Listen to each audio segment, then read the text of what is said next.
C'est au terme de 48 heures de travaux que les gouverneurs de la province du Kwilu, docteur Philippe Akamitou Nandolo, clôture dans la salle Mabaya de la ville de Kikwit la 10e réunion du comité de pilotage du programme intégré RED+. Cette cérémonie commence par la lecture du compte rendu de l'ensemble des travaux par le coordonnateur de l'environnement du Kwilu, Makaka, suivi de sa validation par toute l'Assemblée.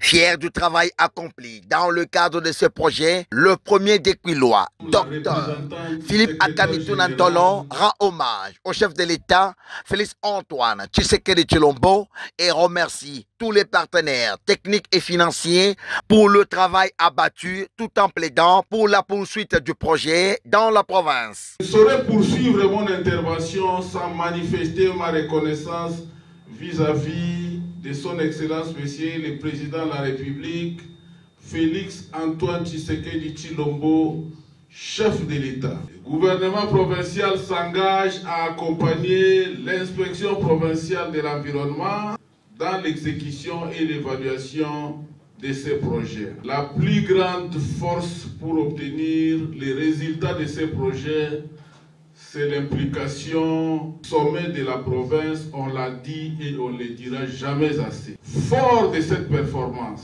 je formule le vœu de voir la quasi-totalité des matériels, véhicules, motos, meubles, matériel informatique, rester à la structure opérationnelle du projet qui est la province à la fin de cette première tranche.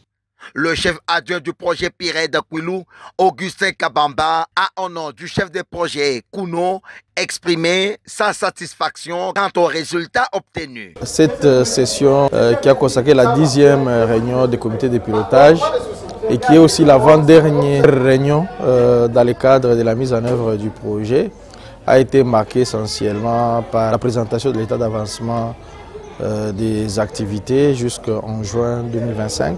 Mais aussi un plan de désengagement du projet, puisque le projet étant à sa fin. Il ouvre une page à des discussions sur les modalités de désengagement, de manière à pérenniser des activités qui ont été menées. Notez que ce projet PIRED Kwilu est cofinancé par la JICA et les fonds CAFI à travers FONARED.